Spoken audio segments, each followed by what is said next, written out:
I'd like to welcome everyone here. Today, or actually tomorrow, is the 40th anniversary of the Great Disarmament March in Central Park. 1 million and more people protested against nuclear weapons. Of course, it was a different day back then. There were over 70,000 nuclear weapons between the United States and the Soviet Union. It was at the height of the Cold War. Ronald Reagan had announced the evil empire.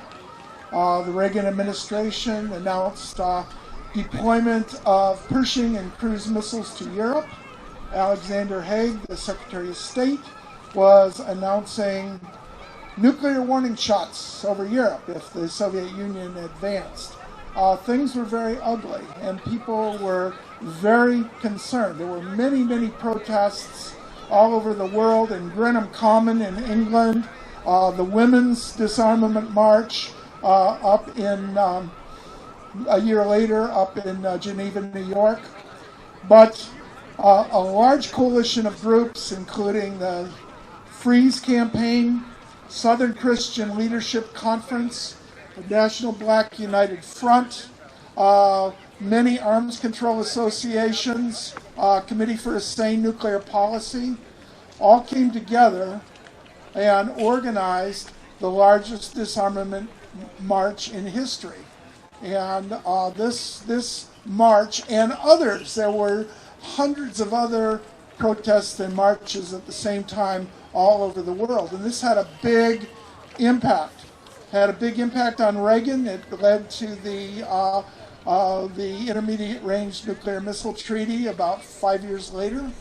And we made a difference organizing in the streets. Stand next to him. Okay, I'm getting upstaged by the sign.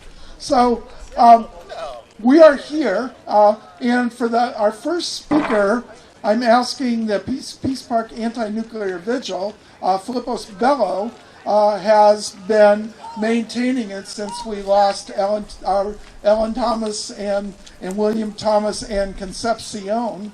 And so this vigil has been here 24 hours a day since Ronald Reagan was inaugurated in 1981. So I'd like Philipos to come forward and to say a few words of greeting. So does anybody know where he is? He's on his way. He's on his way. He has to go around. Okay. Tell a joke. All right. He's got it. I'm going to tell a joke.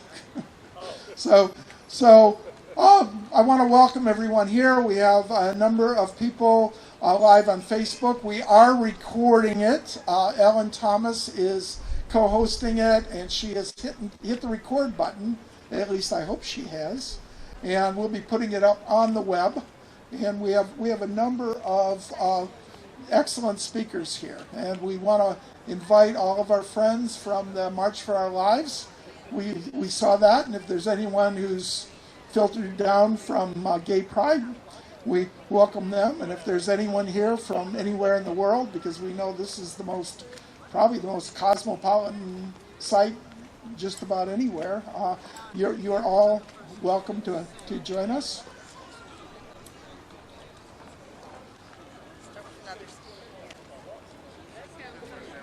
So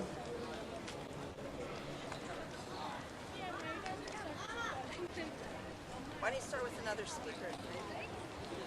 well, I'm going to start with another speaker. So I know that Professor Kuznick has been asking for extra time, and he's had his pad out. He's been scribbling furiously. So I'd like to introduce my friend Peter Kuznick. He's the director of the Nuclear Studies Institute at American University. And I've known and I've worked with Peter for many years. He particularly has played an instrumental role, as our committee has, in educating young people about the threat of nuclear disaster. So Peter, I'd like you to come up, and I'd like you to talk with us about what June 12th meant to you and how it relates to us today. Thank you.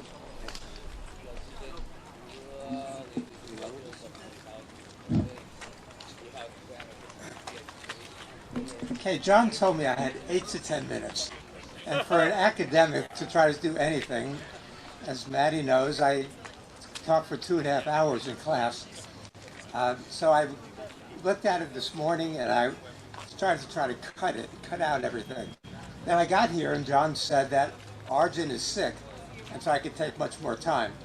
Well, I crossed a lot of it out, so I don't know if I can read it anymore.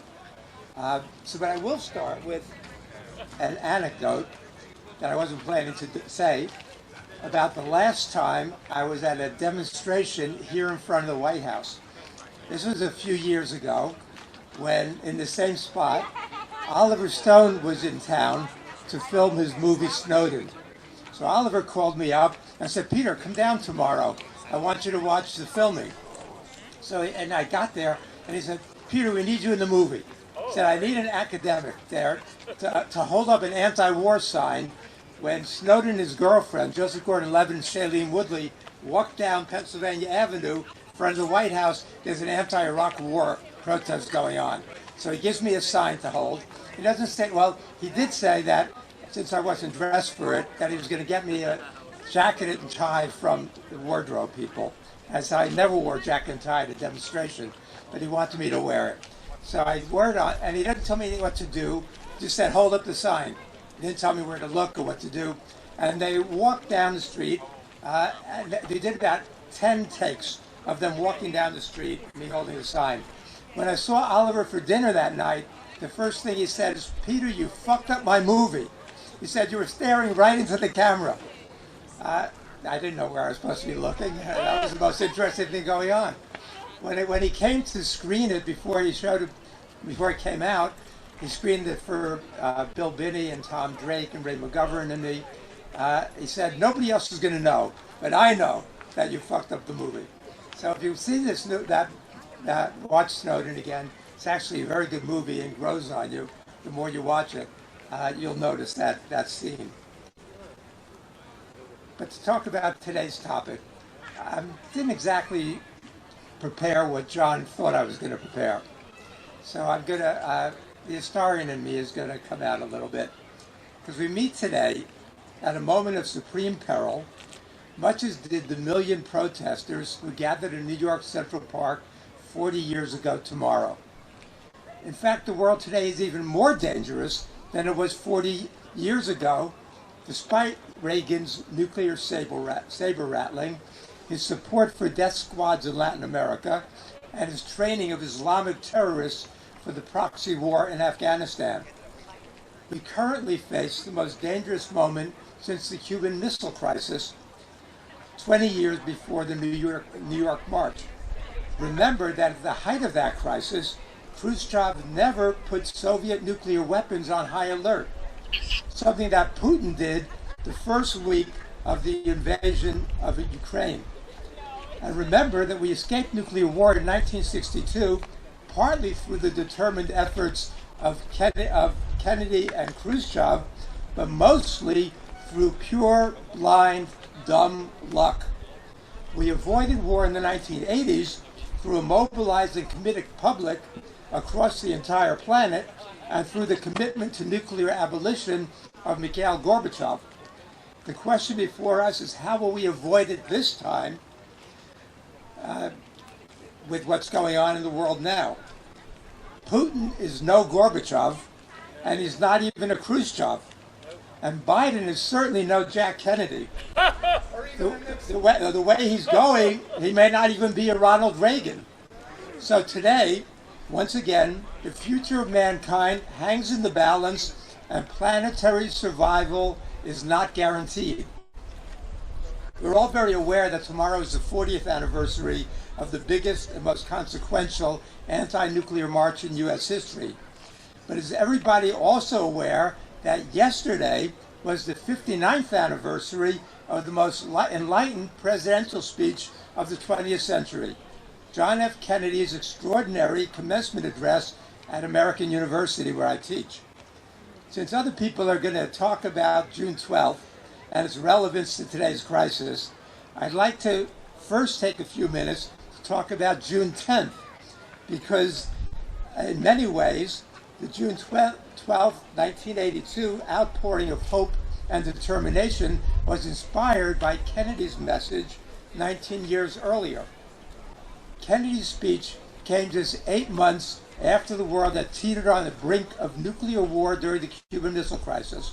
That speech marked Kennedy's extraordinarily rapid transformation from Cold Warrior to Peace Warrior. Kennedy had ridden to the White House on the back of the non-existent missile gap and on an anti-communism so fierce that he excoriated Richard Nixon for having been soft on communists in the aftermath of Sputnik and the Cuban Revolution. The disastrous and humiliating Bay of Pigs invasion in the early months of his presidency opened his eyes to some of the forces he would be up against in changing the course of U.S. foreign policy.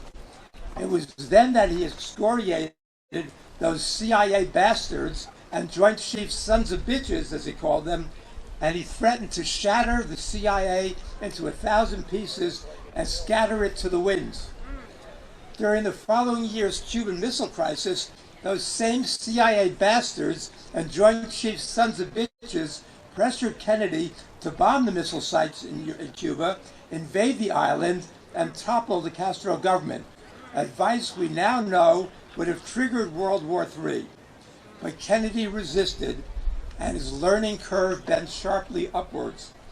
Among those who urged him to invade was his predecessor, Dwight Eisenhower. Eisenhower is now remembered fondly for his powerful warning about the military-industrial complex. We shouldn't forget how much Eisenhower did to create that military-industrial complex. That's right.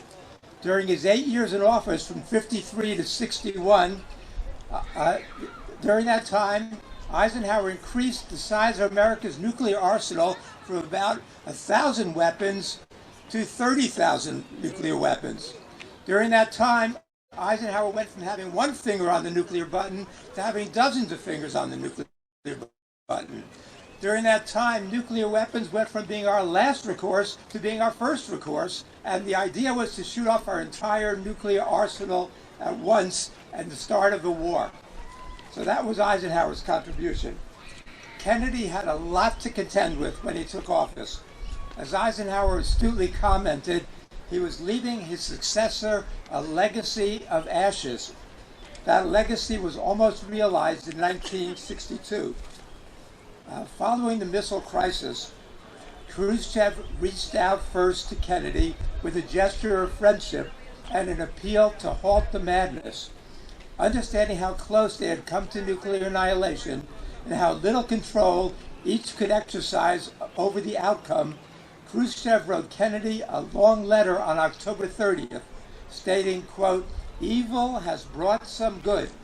The good is that now people have felt more tangibly the breathing of the burning flames of thermonuclear war and have a more clear realization of the threat looming over them if the arms race is not stopped." He guessed correctly that this was as true for Americans as it was for Russians. He made a series of daring proposals for eliminating, quote, "everything in our relations capable of generating a new crisis." He offered a non-aggression treaty between Warsaw Pact and NATO. But even better, he said, why not disband all military blocs? He called for an end to all nuclear tests as a step toward complete disarmament. He urged Kennedy to offer his own counter-proposals, but Kennedy's lukewarm response dashed Khrushchev's hopes for progress. It took a visit to Moscow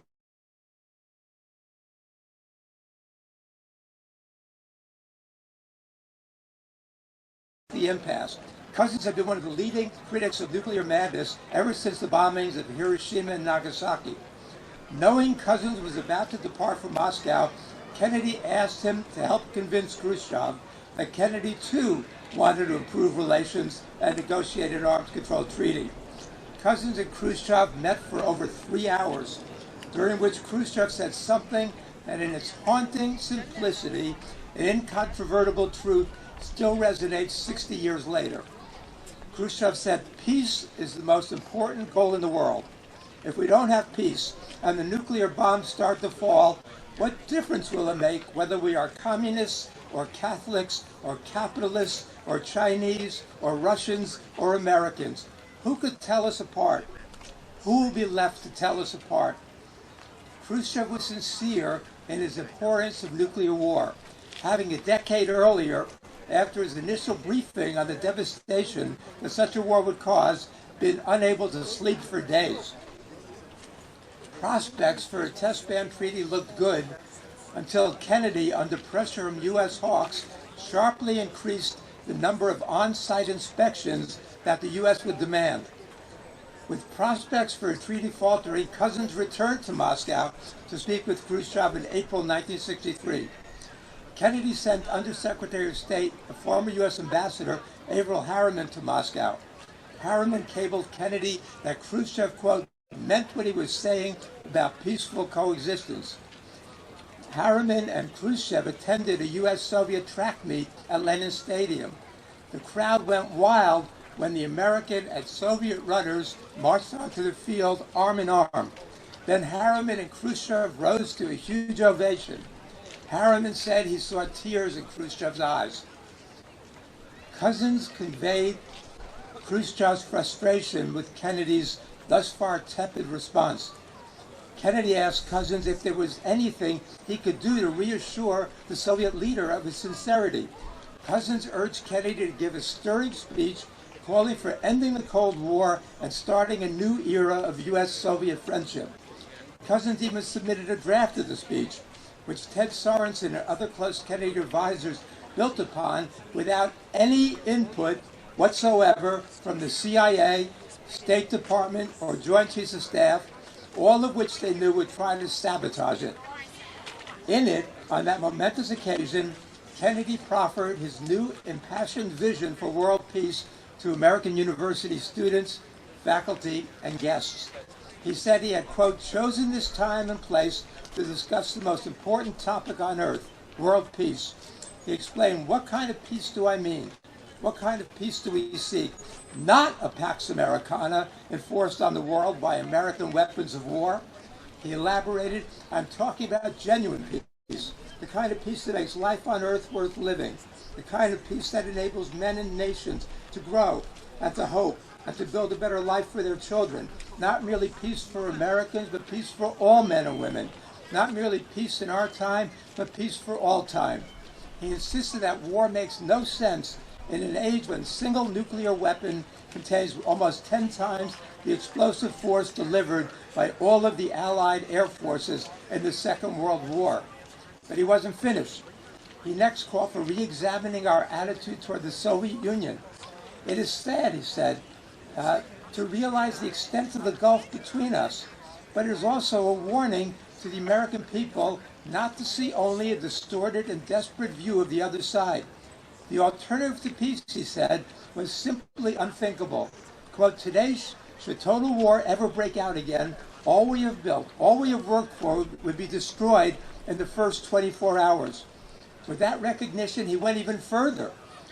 Quote, let us re-examine our attitude toward the Cold War, he said, as if speaking directly to Biden and his hawkish advisors, 16 of whom are products of the Center for New American Security, the most hawkish of all the advisors. He wisely said, these words are so important for today. Nuclear powers must avert those confrontations which bring an adversary to a choice of either a humiliating retreat or a nuclear war. To adopt that kind of course in the nuclear age will be evidence only of the bankruptcy of our policy or of a collective death wish for the world. Yeah. And embedded in that speech is one passage whose poignance has haunted listeners for generations. Much like Martin Luther King's prescient and unforgettable speech the night before his assassination. Kennedy said, and if we cannot end now our differences, at least we can help make the world safe for diversity. For in the final analysis, our most basic common link is that we all inhabit this planet. We all breathe the same air. We all cherish our children's future, and we are all mortal. Kennedy's speech was widely heralded in the Soviet Union. Pravda republished it. Khrushchev told Harriman it was the greatest speech by any American president since Roosevelt. Although Kennedy would barely survive another 4 months before being cut down in Dallas, it was clear that he was intent upon changing the course of history. Secretary of Defense Robert McNamara acknowledged, quote, "The American University speech laid out exactly what Kennedy's intentions were. If he had lived, the world would have been different.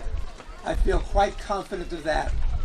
The New Démarche did pave the way for passage of the first nuclear arms control agreement 3 months later, a milestone that Ted Sorensen believed gave Kennedy greater satisfaction than any other achievement as president. The evidence is also overwhelming that he intended to withdraw U.S. troops from Vietnam as part of his plan to remake the world and end the Cold War. But it was the prospect of changing relations with the Soviet Union that excited him the most. He told friends that he would conclude another arms control agreement and then become the first sitting president to ever visit the communist heartland, where he would receive a hero's welcome. That this never occurred was a tragedy of unspeakable proportions, one from which the world has still not recovered, as today's proxy war between Russia and the U.S. in Ukraine makes sadly and dangerously apparent. We're done as a species, not just America. We're done as a species. Keep going. And many U.S. leaders have not heeded Kennedy's warning that nuclear powers must avert those confrontations which bring an adversary to a choice of either humiliating retreat or a nuclear war. To adopt that kind of course in the nuclear age will be evidence of a collective death wish for the world. Sadly, there are no world leaders who speak for peace today. We need our voter rights, goddamn war! You want cut the legislation? Then cut out for your voter rights! Get the voter rights! Sadly, The GOP are our enemy! sadly, there are no world leaders who speak for peace today, who speak for the hopes of the global community, the way Kennedy and Khrushchev did in 1963. And there is no mobilized public to force them to do so. Biden wants to make America great again and is continuing Obama's $2 trillion nuclear modernization program and funneling tens of billions of dollars of arms into Ukraine. Xi Jinping wants to make China great again and is tripling China's nuclear arsenal. Putin wants to make Russia great again, and we see how that's going. Modi wants to make India great again, perhaps most laughably. Boris Johnson wants to make Britain great again and is planning a 40% increase in Britain's nuclear arsenal. No one, however, speaks for the planet. The world is paying attention again to the fact that nuclear war is possible. We must take advantage of that to spark a movement that simultaneously addresses both existential threats facing all of humanity: climate change and nuclear war that we know could easily trigger the nuclear winter. Thank you.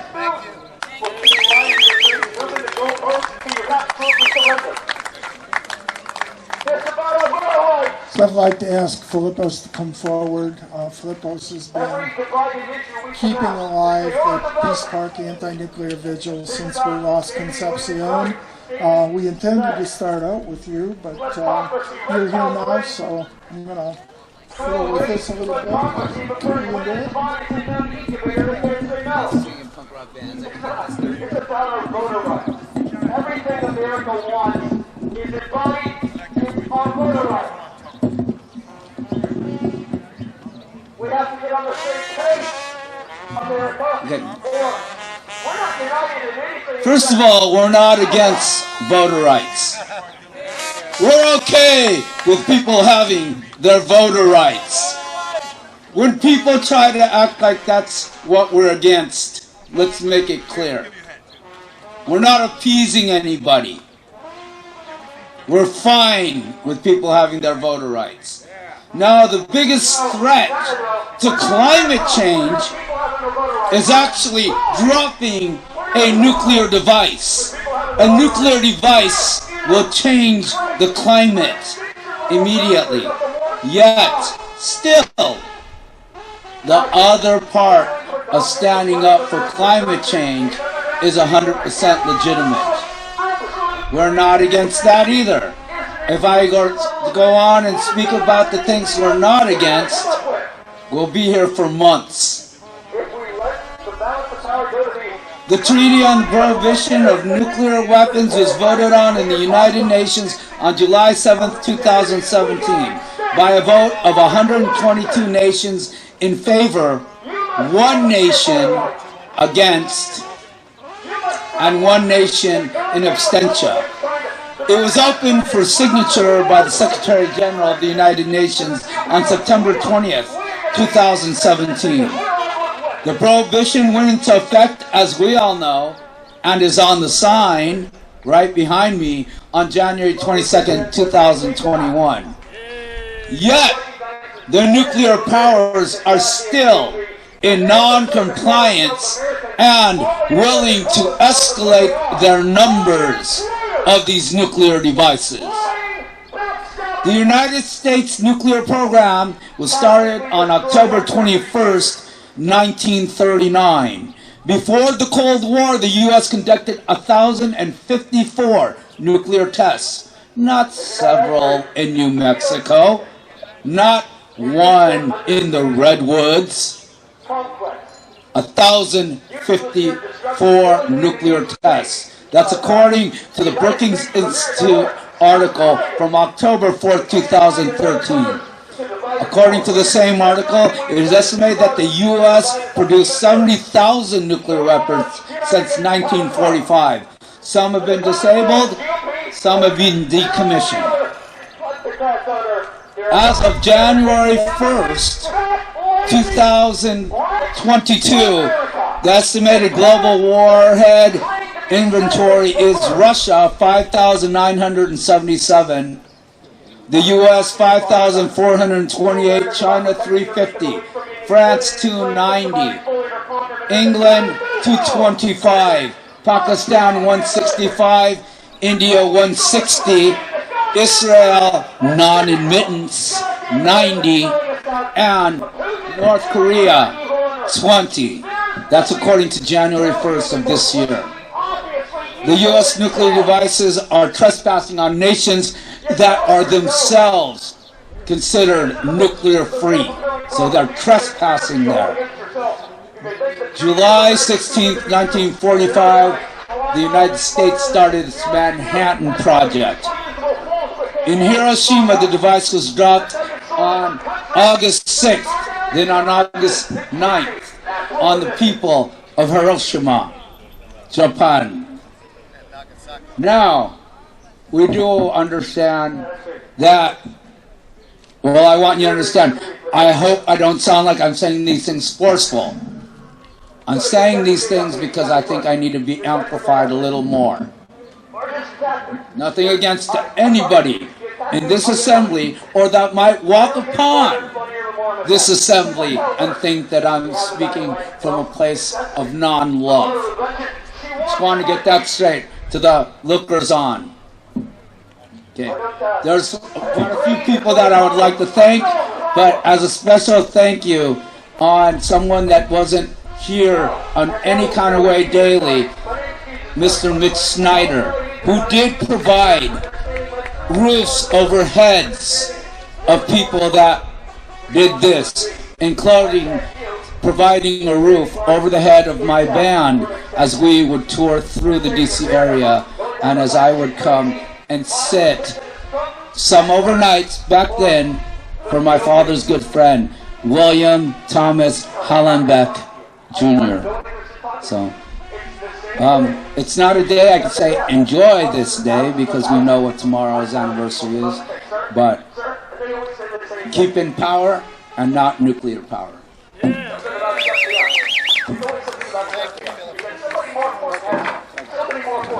hashtag. Money to raise. It's the hashtag they got money to raise.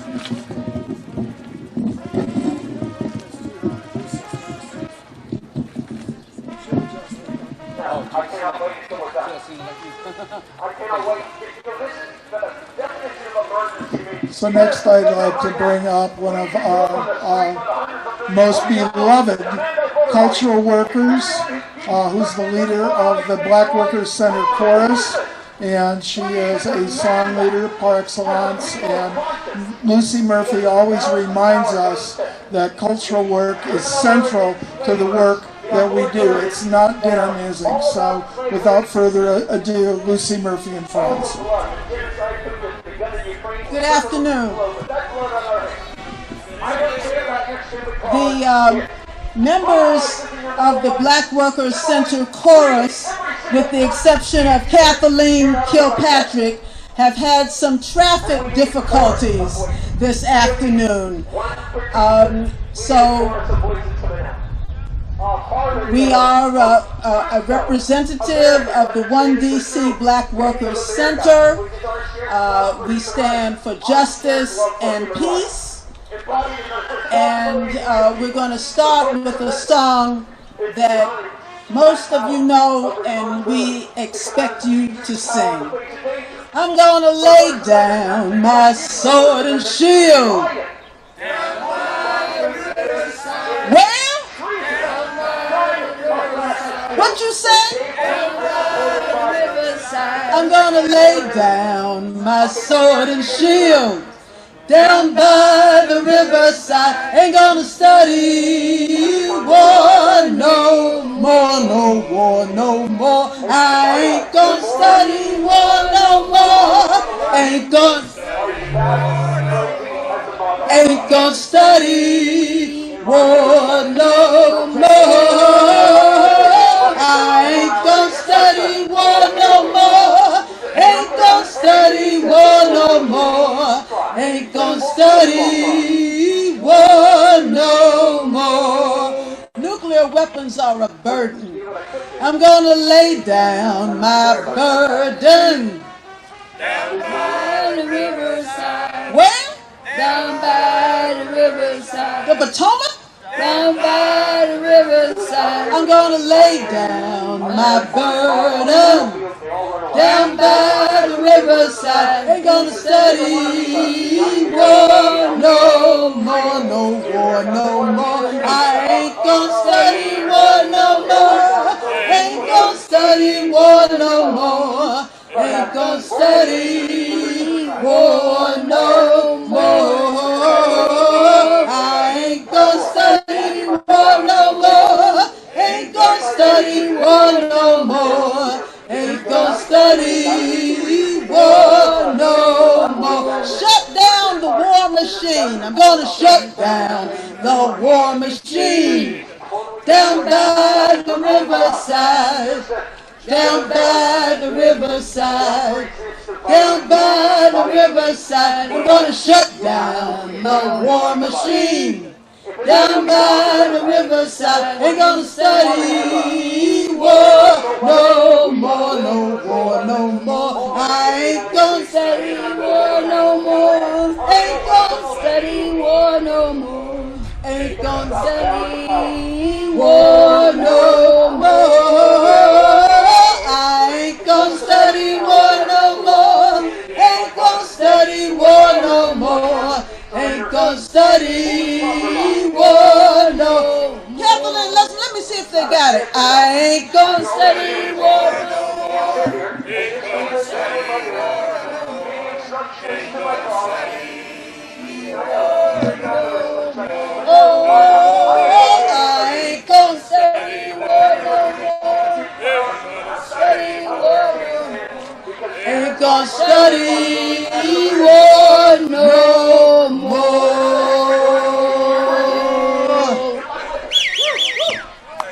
Soon and very soon, we are gonna change the world. Soon and very soon, we are gonna change the world. Soon and very soon, We are gonna change the world. It's gonna last forever and ever. We're gonna change the world. No more racism. We are gonna change the world. No more racism. We are gonna change the world. No more racism. We are gonna change the world. It's gonna last forever and ever. We're gonna change the world. No more sexism. No more sexism. We are gonna change the world. We are going to change the world. No more racism. We are going to change the world. It's gonna last forever and ever. We're gonna change the world. No homophobia. No homophobia. We are gonna change the world. No homophobia. We are gonna change the world. No homophobia. We are gonna change the world. It's gonna last forever and ever. We're gonna change the world. Pronto, muy pronto, pronto, muy pronto. Cambiaremos este mundo. Pronto, muy pronto. Cambiaremos este mundo. Pronto, muy pronto, cambiaremos este mundo. Durará la vida, cambiaremos este mundo. Soon and very soon, soon and very soon, we are gonna change the world. Soon and very soon, we are gonna change the world. Soon and very soon, we are going to change the world. It's gonna last forever and ever. We're gonna change the world. It's gonna last forever and ever. We're gonna change the world.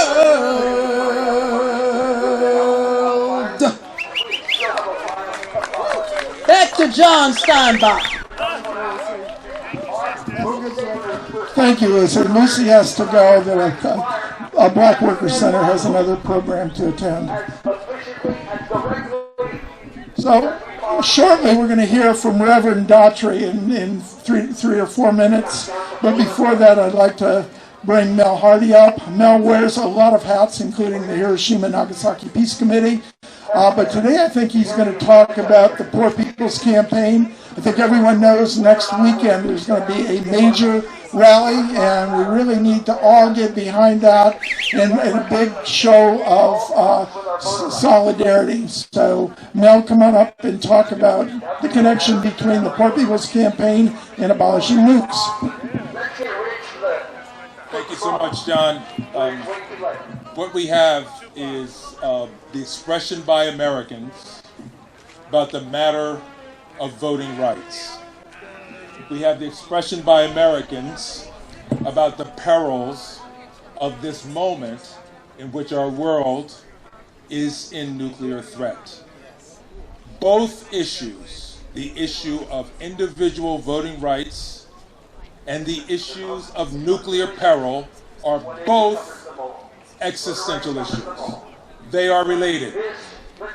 To the extent that we cannot express ourselves in our governance structure is the extent to which we do not exist. We must protect our existence. To the extent that we have nation states who primarily premise their existence on the deterrence deployed by their holdings of these weapons of mass destruction, be they nuclear or chemical or biological. It doesn't matter, is the extent to which our existence is at stake. There have been references made to the environment. There are references made to the very nature of how we use our resources for those issues of human flourishing and human betterment. To that extent, I ask for your continued support to advocate and agitate and organize around the issues of all things human flourishing and human betterment. The Poor People's Campaign has, amongst its primary issues, is going to the polls. We must get people to the polls to identify and act in their interests. We must have those same people to act to support the issues of nuclear weapons abolition. So with that, I am honored to be associated with all of you in advocating for both these issues that we bookend, the individual issue of voting rights and the humanitarian issue of nuclear weapons abolition. Thank you, Mel. So our next speaker, I'm going to put him over the phone. I'm going to dial him in just a second. In fact, I'm going to dial him now. If I can make it work. Hang on.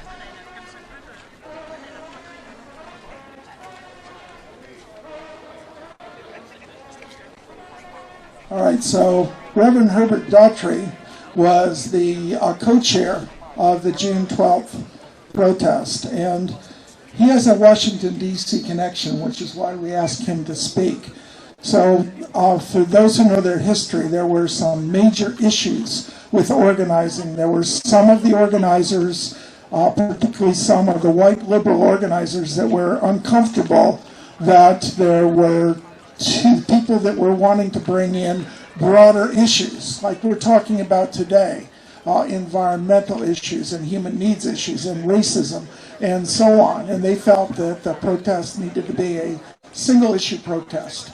And Reverend Daughtry, the Black United Front, and many other groups, the Progressive People's Caucus, insisted that we needed to connect the issue of nuclear abolition with the question of human needs, and that you have to go back to the root of why we have nuclear weapons in the first place.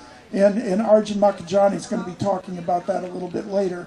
So Reverend Daughtry called the Hiroshima Nagasaki Peace Committee. We organized a meeting for him in D.C. 40 years ago. He talked about what was going on, and out of that meeting, we organized the D.C. Progressive and Third World People's Caucus, and we organized 31 buses to go to New York. And we couldn't have done that without Reverend Daughtry. And in a sense, he brought the community together, and we've operated as a community ever since. So the D.C. Peace and Justice Movement owes an immeasurable debt to Reverend Daughtry. So I'm calling him right now and waiting for it.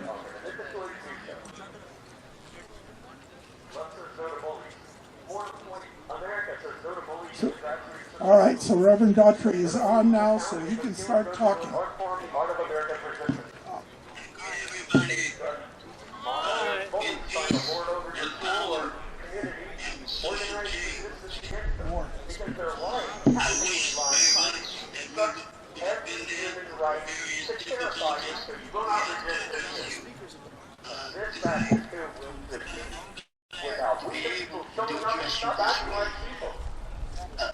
First and foremost is our commendation to John Steinbach.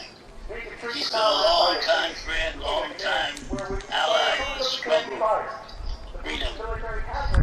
I will never forget and will always be grateful for his response to our appeal 40 years ago to come to New York and join the Third World Alliance, which he did, and they wrote 31 buses.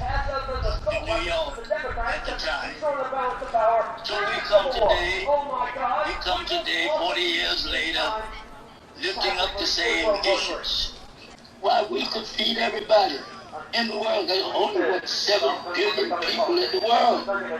And we could feed, take care of, provide medical service, house everybody in the whole wide world, and there would be plenty left over. The decision is a human decision. In a sense, God left it to us to make a decision of what we're going to do about it. So we who are in the interfaith clergy hold out these issues. We are for peace. We are for nuclear disarmament. We are for economic justice. We are for economic, environmental justice, sustainability, human rights, human needs, and even human mobility. This great, big, old, wonderful world, we ought to have set in motion the kind of policies that allow people to travel for vacation as well as to travel, as residents. Well, the time is upon us. I remember something Dr. King used to say a long time ago. We must learn to live together as a human family. We shall perish together. We shall act together as a human family, or we shall die as fools. Well, brothers and sisters, you to hear today, all across the world, we could bind ourselves and work hard. I believe we could save the planet, and we could save. So let us sustain our hope. Let us continue to work. Be not discouraged, whatever size your organization, whatever size this demonstration, whatever size the group. It is not an individual, it is not a group that's going to win this battle. It's going to take all of us. So I am encouraged today by what I've seen. I'm encouraged today by what I've done. I say to you today, my friends, let us continue, and victory is certain. God bless you all. Thank you. Thank you, Reverend Daughtry. So I think that next I'll bring up Max Obuzewski. Max is the organizer of the Hiroshima Nagasaki Coordination Committee in Baltimore. We've been partners for the past 40 years, and he might, I don't know that he was in Baltimore on June 40 years ago or not, but Max has been a good partner, and let's welcome him with a good DC area welcome. Thank you. Thank you, John, for that warm welcome. I want to thank everyone that organized this gathering, and we're commemorating June 12, 1982. I believe it was one of the most important days of my life, but of many people's lives. I believe there was 1 million of us in New York City on that day. But let me share a little personal history here.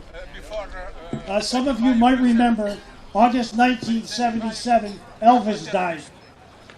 In September of 77, I was on a plane, 18-hour flight to Gaborone, Botswana, as a Peace Corps volunteer. And when we got to the airport was under military control. Why was the airport under military control? Steve Biko had died 10 days before we got there. And I would suspect, I'm only suspecting here, that Steve Biko did not get, his death did not get the coverage that Elvis's death did. Also, you should note this, there's an excellent movie about Botswana, A Country United. It's a fabulous film, there's a long story, but that's for another day. But one thing the soldiers were looking for in Peace Corps luggages were porno magazines. They had the wrong group to find porno magazines. If you don't know the history of South Africa, especially at that time, it was a sexually repressive country, and I could give you more information about that at another time. Living in Gaborone is the pronunciation of the capital. I shared the cost of the International Herald Tribune with other volunteers. It was very expensive, but a group of us got together. I think I was getting maybe $60 a month paid. And what do I read? In September of 1980, I read that there was a Plowshares action, and this group called the Plowshares 8 went to King of Prussia, Pennsylvania. I came from Pennsylvania, obviously, and did this incredible Plowshares action, and it made the International Herald Tribune. I was astonished. Some of my personal heroes were arrested, Phil Berrigan and Dan Berrigan, who I'd never met, but I had the poster of Dan when he was in handcuffs after they arrested him when he was underground. Again, that's another story. When I got back to Erie in 1981, I joined the Committee Against Registration, the draft. I don't know if anyone remembers the group. But one of the first things we did was we organized a referendum in Erie, Pennsylvania, to ask this question. You as a voter, do you support the nuclear freeze? And by November of '82, I was already in New York City. I had a human rights internship. But the voters of Erie, over 60%, supported a nuclear freeze. 2016, you have to understand, the voters of Erie voted for Trump. Also, this group brought 100 people to New York City. Of that 1 million people that were gathered on June 12, 1982, we parked at Yankee Stadium. We took the subway down, and we got into line. It was an enormous number. We happened by accident. We were behind the Bread and Puppet Theater. I'd never heard of the Bread and Puppet Theater in 1982, but later I learned about them. You know about the Bread and Puppet Theater. I won't tell you too much more. The crowd was so enormous. You probably know this, but if see this film, In Our Hands, by Robert Richter. I saw it last year. It's a fabulous, fabulous film. And presumably, helicopter showed you Central Park. It was packed. We could not get into Central Park that day. But the one thing that sticks out, when I was there, they must have had a very, very good sound system because we were outside Central Park, but we could still hear. And who was speaking but Orson Welles? And if you look at that history, there was something like 20 to 25 people from Hollywood that came out to support not only a nuclear freeze, but the abolition of nuclear weapons. And I'll never forget hearing Orson Welles say, "Are you listening, President Reagan? Are you listening, President Reagan?" Also, if you saw the Washington Post the next day, the Washington Post said there were 500,000 people at the march. That's the Washington Post version. Also, the Washington Post had a quote. They had a quote from Orson Welles, which is very good, about the perils of nuclear weapons. But they also had a quote from Cap Weinberger, Secretary of War, who I believe was a war criminal. He said, "Rallies do not change public policy." And I'm going to leave that with you if you're going to agree or disagree with him on that particular.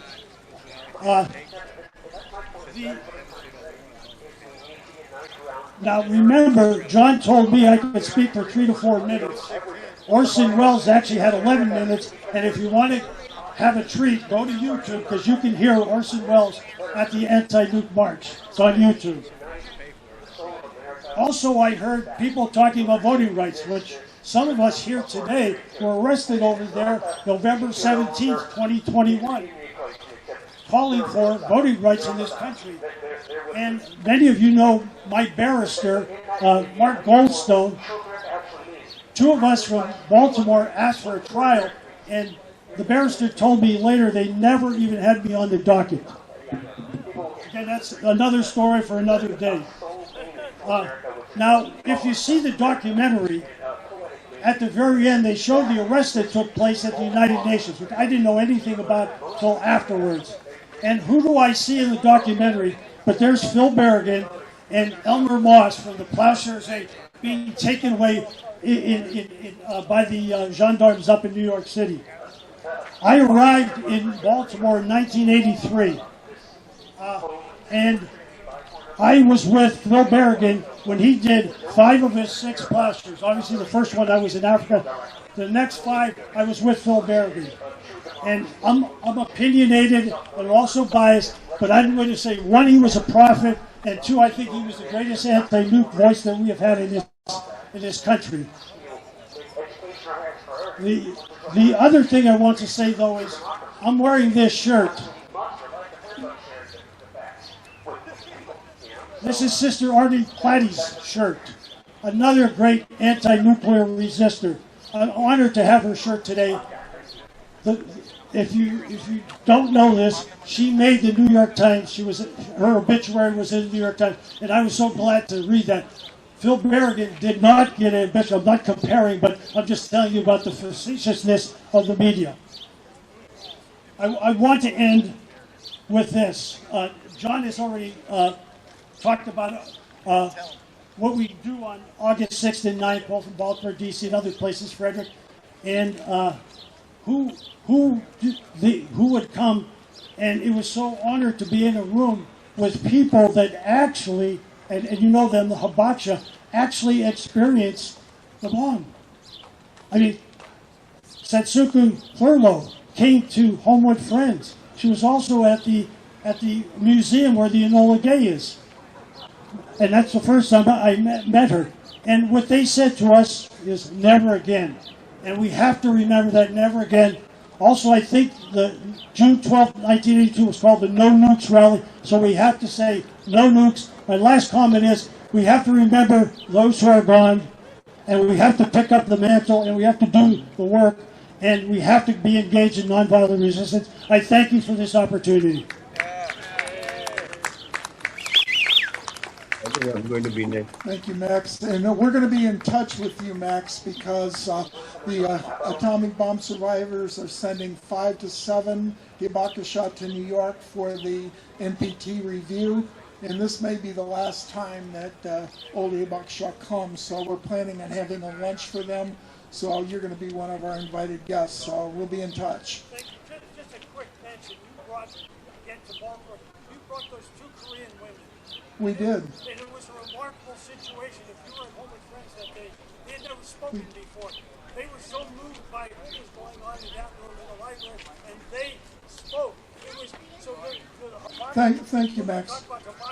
We've got them on Zoom. People on Zoom. So let me cut you off. And we did actually. We brought 2 delegations of A-bomb survivors here, and in fact, as many as 25% of the victims in Hiroshima were essentially slave laborers, Korean slave laborers living near Ground Zero. So we played a role in that, and also a significant role in bringing the Korean War Cenotaph into Hiroshima Peace Park. So the next speaker, and I'm dialing him as we speak. It's dialing right now. So the next speaker is my friend Arjun Makhijani. Dr. Makhijani has written a number of books, and he is a founder of the Hiroshima Nagasaki Peace Committee. And we asked him to speak today to talk about nuclear weapons and the age of imperialism. And Arjun has written several dozen books over the years, and we're really fortunate to have him. Arjun's one of the most thoughtful writers, thoughtful speakers, and one of the best all-around people that I know. So I'm going to put him on speakerphone, and you're going to hear from Arjun, Dr. Arjun Makhijani. Okay, Arjun. Yes. John, can you hear me well? Yes, we hear you, yes. John, turn on your video, People on please. Zoom hear me? People on Zoom, yes. Okay. Well, thank you very much for inviting me. And, you know, you've been so thoughtful over 40 years, more than 40 years, when we first started the Hiroshima Nagasaki Committee, and I was very fortunate to be there with you and Luis to start that, and you've kept it going all these decades. So thank you. 1982 was an amazing demonstration. I was there, like a million other people, or more. It was. And it followed on European demonstrations, which were also huge, and I think we did make a difference, I think, as Peter has recounted, so Peter Kuznick, so I won't repeat any of that. And as John said, yes, we have far fewer nuclear weapons, but as Peter said, the danger today is greater than it was 40 years ago, and perhaps as great as the Cuban Missile Crisis and something greater. Anyway, it's very great. So in the larger sense, despite the dismantlement of weapons, despite all our successes, we've gone backwards in terms of the nuclear danger. And I want us... So the nuclear establishment is obviously not going to give up their weapons, so this is our job, and I want to say a few things that might be a provocative for you, but they're intended for us to look at our step backwards as something of a failure, in the sense that we've all had many failures. Certainly I have, and I think many of my successes are rooted in those failures, but the caveat is you have to think about it, look it in the face, and learn some lessons. So that's what I'm going to try to do today. So I'm going to say and ask some provocative questions. Let me start with two positives that have changed in the last 40 years. One big thing happened in 2020, and that was that black people in this country, many, but black people in South Carolina and Georgia were in the leadership of determining the outcome of a U.S. presidential election. That, I think, is huge. It was very important. There were whites, there were blacks, there were Asians, there were men, there were women.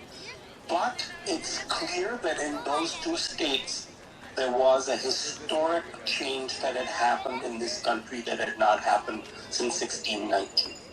So that was very positive. But it was a political thing. We see it shaky. We see that the outcomes of nuclear have been necessarily positive.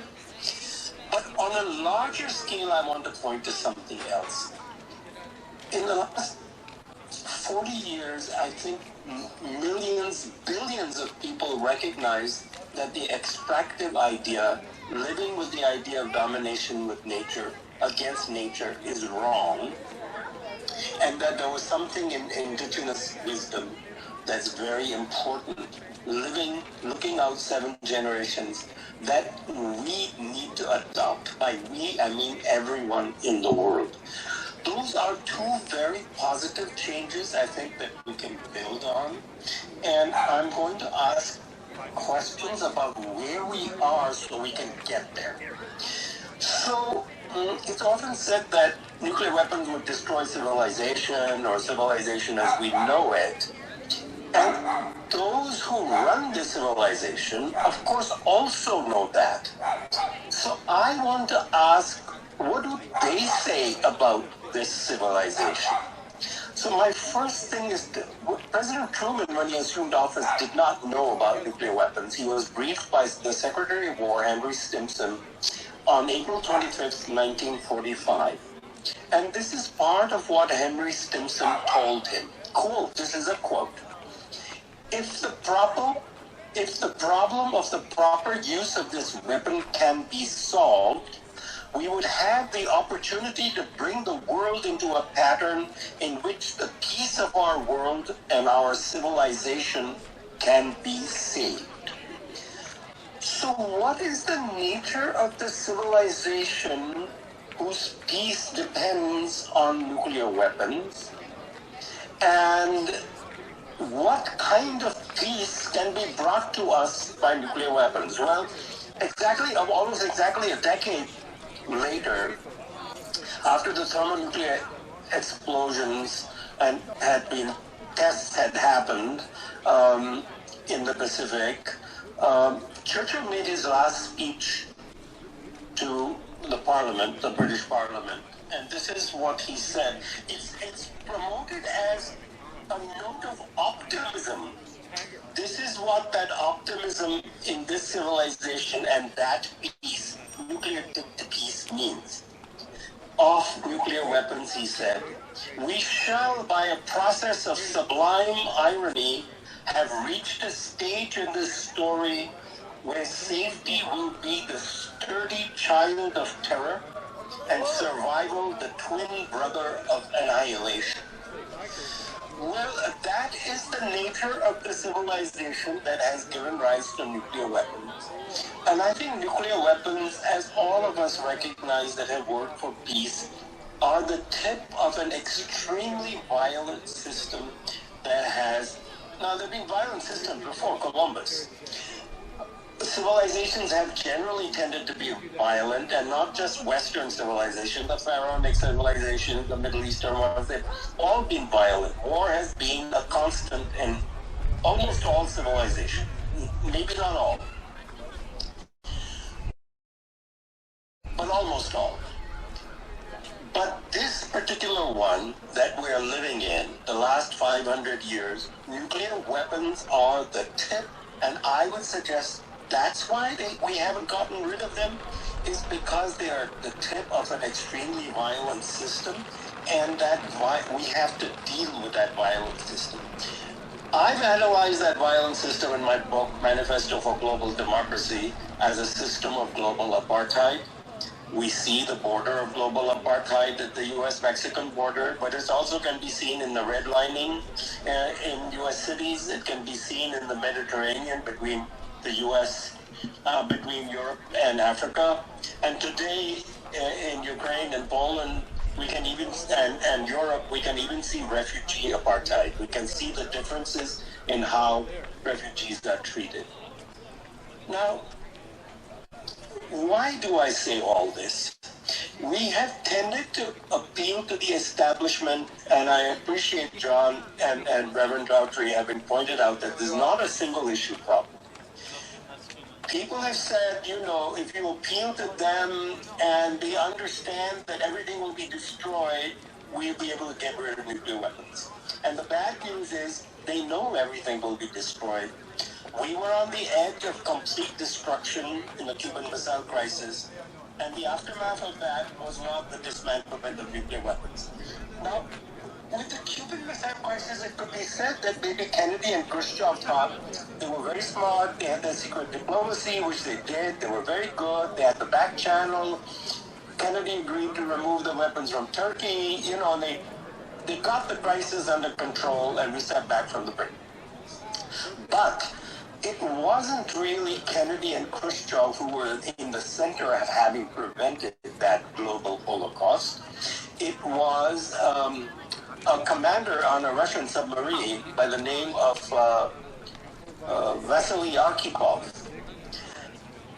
He was the one man among 3 or 4 on that submarine who wanted to fire a nuclear weapon. They had a nuclear weapon. They were authorized to fire, and he said no, and they needed his yes. We didn't know this until after the end of the Cold War.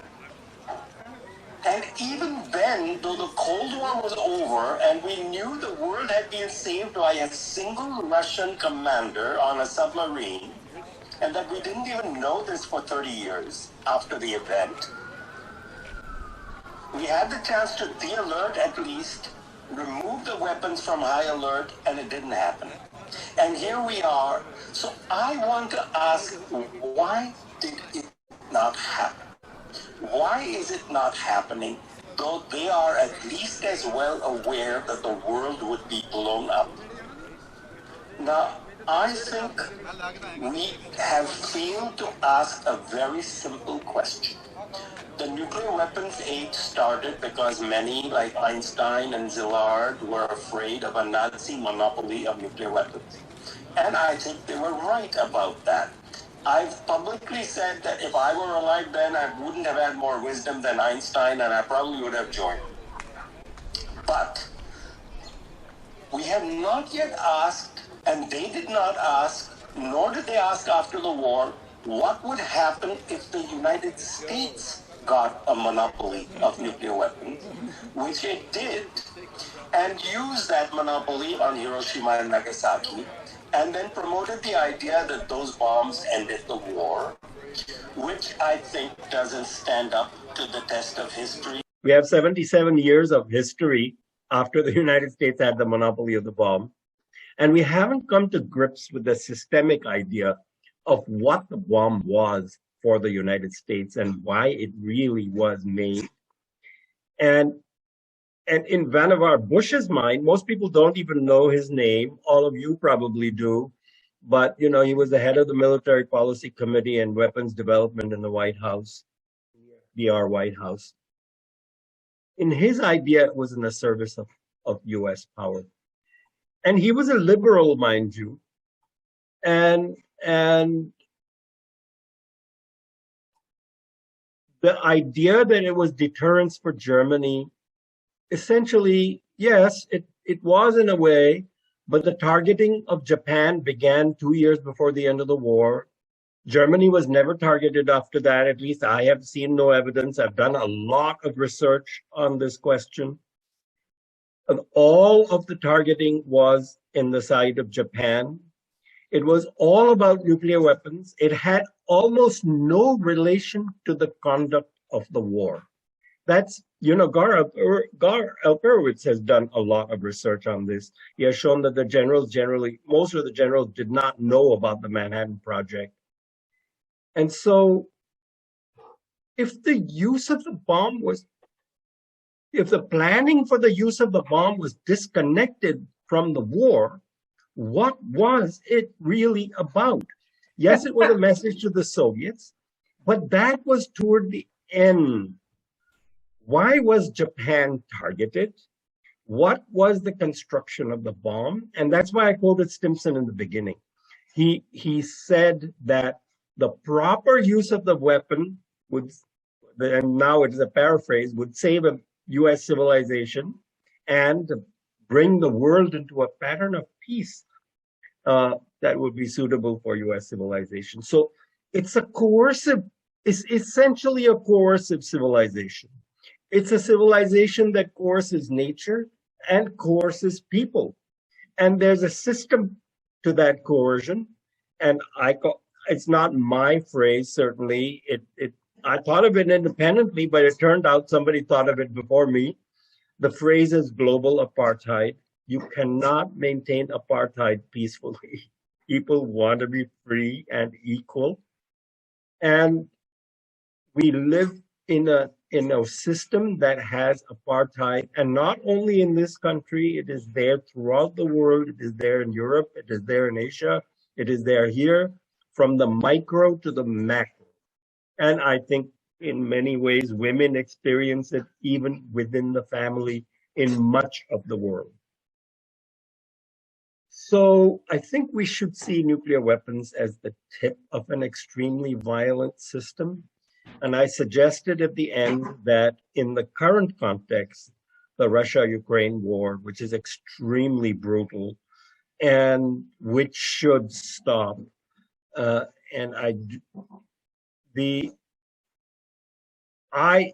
think we should see NATO, whatever legitimacy NATO might have had during the Cold War, and that can be a matter of some debate, it ended with the end of the Cold War. But then NATO was expanded. I think NATO has become, and it became an instrument of global power. When outside, you know, nobody was attacked, but NATO was in the former Yugoslavia, and then NATO was in the Middle East. Over the decades, NATO, I think, looks like the military arm of global apartheid. And this Russian attack on Ukraine has consolidated that, especially Sweden and Finland also joined. So I think the task of getting rid of nuclear weapons has to be seen through that lens, bringing weapons in Europe home to the United States, taking them off alert, not only alert, but declaring what would be a combination of low alert and no first use, what my friend Admiral Ramdas, retired from the Indian Navy and a disarmament activist, calls a nuclear ceasefire. So I'll just end. So a ceasefire doesn't bring peace. A ceasefire doesn't say you've solved the problem. A ceasefire simply says you've reduced the danger and the damage. And I think we desperately need a nuclear ceasefire. And we desperately need to see NATO in a new light, while recognizing this terrible war in which people are suffering should end soon. And not only the people in Ukraine are suffering, but people throughout the world are suffering as a result of this war. People are dying in Somalia and Yemen in greater numbers than before because of this war. So it should end. And I think part of the job here in the United States should be around NATO. That job should have started 30 years ago, but it's even more essential now given the danger. Thank you. Does anybody have any questions for Arjun? This is a tangential one. So, that's imperialism and apartheid. But my little talk was going to be on the Intermediate Range Nuclear Forces Treaty, which I think is really the bright spot. Oh, crap. Bright spot. I hope that was nobody important. Bright spots. And just as I read a little bit, I'm no expert, Arjun, you probably know more than I do, but it was really impressive that, the citizen activism that, kept the pressure on worldwide. And then the leaders finally, the leaders early on at least talked about trying to eliminate these, at the time, new weapons that had unprecedented accuracy. Well, to get to my point then, do you think, given the more complicated picture today, that we could ever have such a beneficial agreement as the Intermediate Range Nuclear Forces Treaty? Is it, my sense, unfortunately, is that it's too complicated? Well, I agree with you completely on everything that you said, that, it was the people who led and the leaders that followed. And, and I think that glorious moment when Reagan and Gorbachev even talked about getting rid of all nuclear weapons, that was the peak. Yeah. I think a similar thing would be very difficult without a lot of preconditions. There was one thing that brought stability to the Cold War relationship. That was the 1968 Anti-Ballistic Missile Treaty. Both sides were confident that the chance of a first strike is low so long as neither side has a lot of anti-ballistic missile capability. Mm-hmm. Because then they can't say first strike, I'll destroy most of the other side's weapons, and then the destruction on my side will be limited. Most people do not. You understand that very well, James. I do understand that completely. In fact, I just want to interject. I was reading that the first strike capability was something that also stimulated the INF Treaty, because these weapons were unprecedentedly accurate. Yeah, go ahead. Yeah. So two things have happened that have been giant steps backward, and they have both happened from a single mistake that the United States made in thinking. In 1990 and 91, you will recall that the slogan was that the United States won the Cold War. However, this was a giant mistake in simple thinking about what it means to win a war. The Soviet Union lost the Cold War, but this was a peculiar war in which the Soviet Union lost, but the United States did not win. Because you win a war when you can disarm your enemy and stop them at a minimum from destroying you in the next 15 minutes. However, the United States could not and did not do that. And so the United States did not win the Cold War. Out of this simple mistake came the idea that the military-industrial complex many people had, if we expand NATO, we'll be able to sell, lots of weapons to Eastern Europe. Military expenditures were going down. It was a big opportunity to expand NATO. Clinton went for it. the expansion of NATO. Russia was treated as more or less a third world country.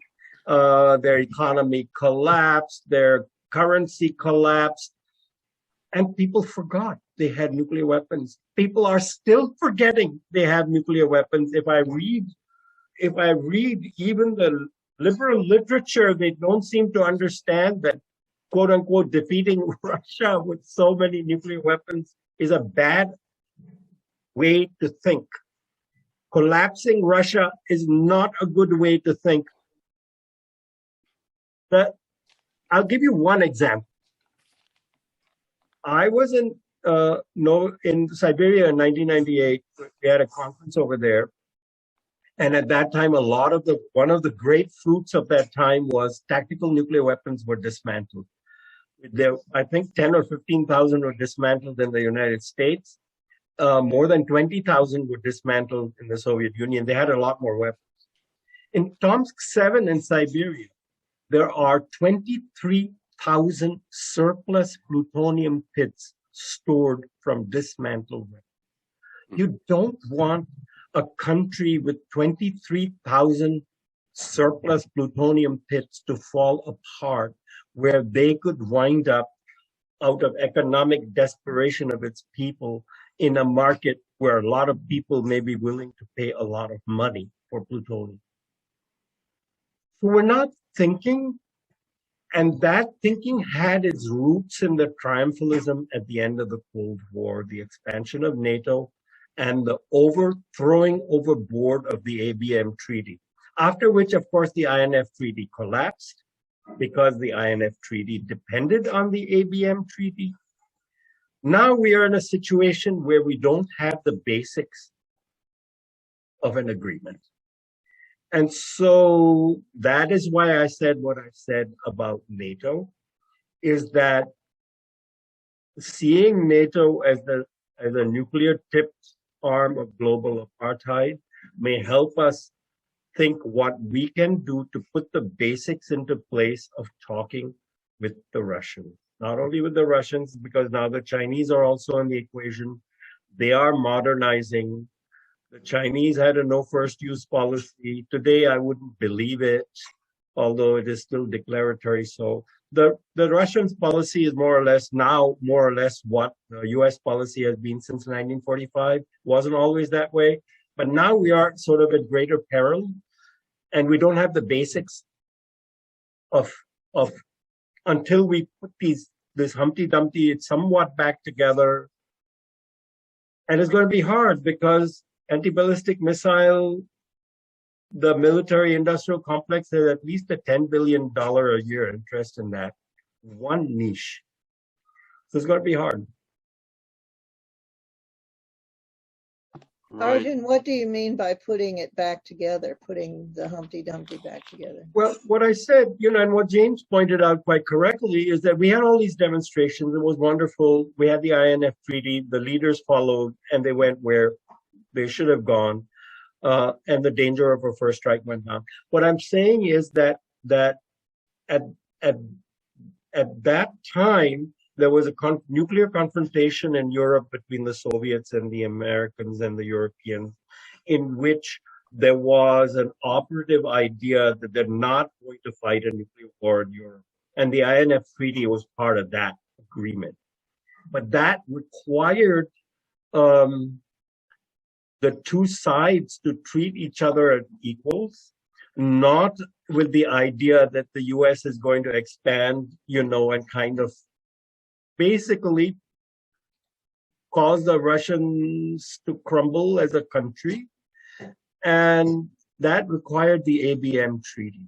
The Anti-Ballistic Missile Treaty abrogation by George W. Bush in 2002, along with announcing an axis of evil and a nuclear posture review that named 7 countries as nuclear targets, potentially including China, Russia, North Korea, Libya, Iran, Iraq. I don't remember the whole list, but that's most of it. So we don't have the basics of a conversation. And now, of course, with the Russian attack on Ukraine, we're even farther from the basics. That I think,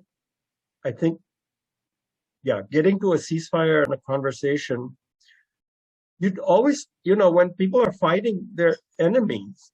And so when there's a conversation, it's always a conversation between enemies. The negotiation is always between enemies. Friends talk, they discuss, enemies negotiate. And so I think we have to see it that way. It's now, you don't have to think they're wonderful. Reminder, Stalin committed so many atrocities on millions and millions, but he was an ally in World War II. So, yeah, so there's some real politics involved. And, not surprisingly, Kissinger had said some sensible things about it, because this is the moment for that kind of real politics. Sit down, negotiate, make a ceasefire, so we can kind of lift this nuclear bomb. And then we will have a lot of work to do. They're not going to give us equity. They're not going to give us, a world in which blacks and whites and, people from the global south and north are equals. We have to build that world. We have to build a world like what Mandela and King talked about. But we have to, we have to put some pressure to bring this war to an end, so that there's some elbow room to do all of these things. The ABM treaty, some kind of anti-ballistic missile treaty between China, the United States, and Europe and Russia is very necessary, I think. Otherwise, it would be a very hard conversation, or no conversation. Yeah, right. And I think before the missile defense progresses any further, we better get on that, because that's going to be a whole nother complication, right? If it's already out of the box. Yeah, and part of this, there's so many layers to this, James. The non-proliferation treaty prohibits sharing of nuclear weapons with non-nuclear states. Now, Germany, Italy, Belgium, Netherlands are all non-nuclear states.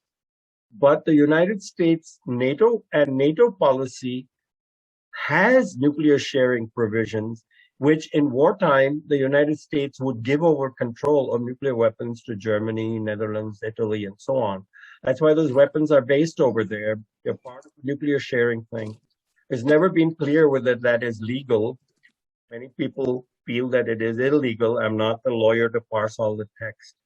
But, for instance, expansion of NATO eastward has meant potentially Polish nuclear sharing, Latvian nuclear sharing, and expansion to Ukraine would mean Ukrainian nuclear sharing.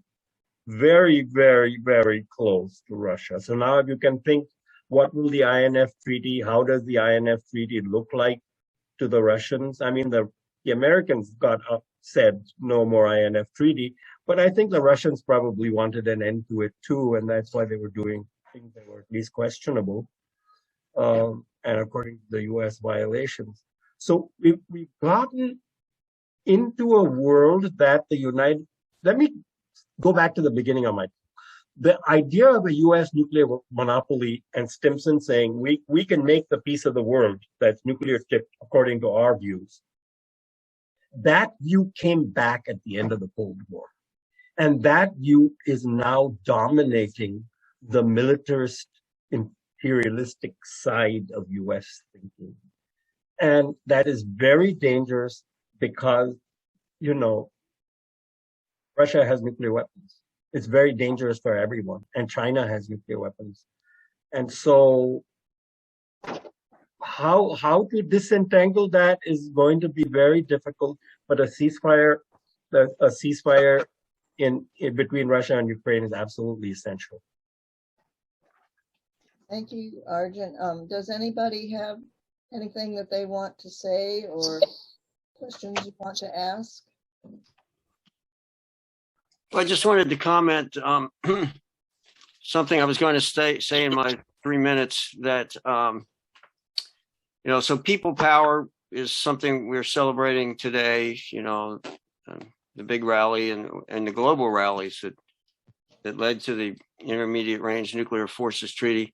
But also, I think that the human element, Arjun touched on it a little bit with Vasily Arkhipov. And then, of course, there was also Stanislaus Petrov, who, you know, stopped to save the world again in the 80s. So that part of, you know, human beings stepping up and doing the right thing. And as a religious person, you know, I believe it's the Holy Spirit among us. I frankly think it's a miracle that we've survived. It is. I agree. And we're here because of, we should remember today in the midst of this war that we're here because of 2 Russians. Yeah, right. So anyway, that part of humanity stepping up, but also remembering our humanity. Yeah, we're going to be enemies, I guess, or we're going to differ politically, but you know, the idea of trying to establish more cultural ties with Russia, with China, you know, and empathizing with our enemies, I think is important, because I've learned some of this from a person who was at my religious congregation. Her name was Catherine Rood, and she was a scholar about Germany's vilification of the Jews, you know, and calling, you know, dehumanizing the other. So, you know, calling them vermin and subhuman and things like that. So that those others become dispensable, and in fact should be dispensed with, because they're you know, preaching the wrong gospel. So we have to, you know, I think, not fall into that. And so I think it's important, and that's something that people can do also, besides demonstrating like we've done today. And the artists need to step up too. I'm thinking in the 80s, I put in the chats a reference to the musician Sting, formerly from the Police, if people aren't familiar with him. But he had the song Russians in the 80s, which actually affected me. I was just a young man at the time, but you know, maybe I was more attuned to it than the general person, since I had long been thinking about nuclear war and peace and such issues. But so artists, and we had a couple good movies in the 80s too, with War Games and The Day After. So I think those are some avenues for the people, you know, the demonstrations, you know, working on establishing cultural exchanges and the like, and recognition of our common humanity, and you know, the artists stepping up in their different media to do the same things, to speak the truth, to educate as to what's going on, and to point out our common humanity, and you know, just keep us from going totally off the edge. If anyone wants to say something, would you raise your hand or turn on your video and your audio? In 1915, more than 1,000 women from warring and neutral nations met in an international congress in The Hague, Netherlands. They met to protest against World War I. They made a plan to end World War I and lay the basis for a permanent peace. Out of this meeting, the Women's International League for Peace and Freedom was born. Jane Addams, the first U.S. woman to win the Nobel Peace Prize, was WILP's first president. Today, WILP is the oldest women's peace organization in the world. For 107 years, WILP has worked to achieve world disarmament, full rights for women, racial and economic justice, an end to all forms of violence, and to assure peace, freedom, and justice for all. WILP is an international NGO, which is a non-governmental organization, with over 35 sections or countries around the world. WILP US is one of these sections. WILP US is a partner with the Poor People's Campaign, Our board retreat is being held in conjunction with the Poor People's Campaign June 18th, so that the entire WILF US board could attend the rally. Disarmament. Total and universal disarmament is one of the founding goals of WILF. Our disarmament program stigmatizes the very concept of military security. WILF has been demanding the elimination of nuclear weapons since the dawn of the nuclear age. WILF worked with ICAN, the International Campaign to Abolish Nuclear Weapons, to achieve the TPNW, the Treaty on the Prohibition of Nuclear Weapons. All of the nuclear armed states are currently engaged in programs to modernize their nuclear arsenals. Since 2010, WILF has published an annual study that explores in depth the nuclear weapon modernization programs called Abolishing Destruction Forever. WILF has long raised concerns about the humanitarian and environmental catastrophes caused by nuclear weapons. One study, Unspeakable Suffering, shows the humanitarian impact of nuclear weapons. Again, I wish I could show you the cover of this study too, so go to wilf.org to see it.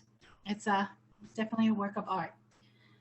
For many years, local WILF branches in the United States have sponsored special events in August in commemoration of the horrific Hiroshima and Nagasaki bombings. We try to educate the public about these bombings and possible future nuclear catastrophes. So we have many members that are very serious about abolishing nuclear weapons. One spent 18 years in front of the White House. Another one is co-founder of the creative director of Nuclear Ban US. And another member of WILF US is the manager of the Golden Rule, which is the first peace boat. In 1958, a crew of anti-nuclear weapon activists set sail aboard her in an attempt to stop the US government's testing of nuclear weapons in the Marshall Islands. VFP, which is Veterans for Peace, refit the ship, and it is sailing once more to show that nuclear abolition is possible. This Great Loop voyage will take 15 months and visit approximately 100 cities and small towns in their 10,000-mile trip. They'll be here in DC next April. Please consider helping with this campaign. And then join WILF US and you become an automatic member of WILF International and a local branch. I'm the convener of the Jane Addams branch, which is a virtual branch of members throughout the United States for those not in a local branch. Join WILF to help abolish war and nuclear weapons. I want to thank everybody for being here, and it's really wonderful to see old friends and make new ones, and thank you so very much for being here. Yeah, thanks everyone. Maybe turn on your Thank sound you very and much. say goodbye. Yes, Thank you. All right. Thank you. Stay together. Thank you, Ellen. Thank you, Arjun. Thank Keep you all. moving. We need each other. Yes.